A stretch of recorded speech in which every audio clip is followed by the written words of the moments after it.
Математика пәні тақырыбы есептер шығару. Бүгін сен есептерді әртүрлі тәсілмен шығарасың. Бір құрама есептерді әртүрлі тәсілдермен шығаруға болады. Есепті шығару үшін тиімді тәсілді таңдауға тырыс.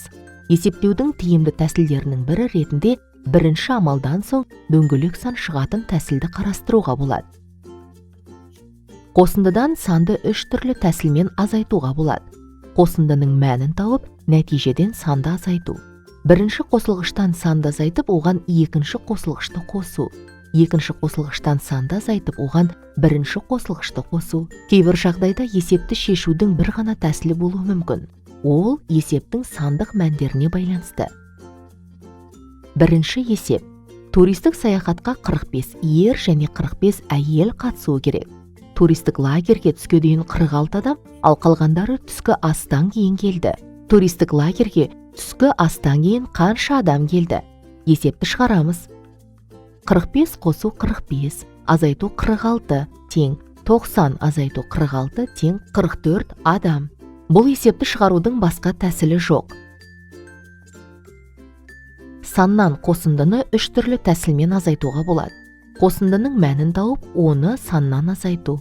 Саннан алдымен бірінші қосылғышты, содан соң екінші қосылғышты азайту. Саннан алдымен екінші қосылғышты, содан соң бірінші қосылғышты азайту.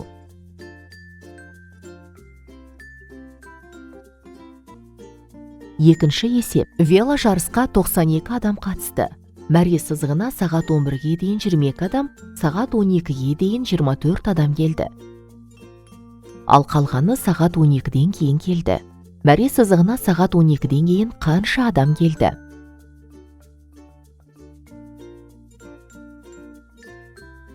Есепті шешудің тиімді тәсілі.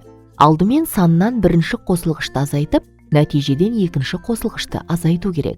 92 азайту 22, азайту 24 тең 70, азайту 24 тең 46 адам. Есепті қысқаша жазба, сурет, сызба немесе кесте түрінде көрсете аласың. Қарашаның 26-сы үй жұмысы. 5-ші есеп 33-ші бет. Есепті шығар. Саябаққа 3 күн ішінде 30 ағаш отырғызылды. Бірінші күні 15 ағаш, екінші күні 7 ағаш отырғызылды. Үшінші күні неше ағаш отырғызылды? Есептің шартын, сұрағын жаз және шешуін әртүрлі тәсілмен шығарып көр. Жауабын жазуды ұмытпа. 4-ші есеп 33-ші бет. Балалар бірдей мысалдарды анықтады. Оларды есептеп, жұбымен жаз. Қосымша тапсырма. Баған түрінде жазып, есепте.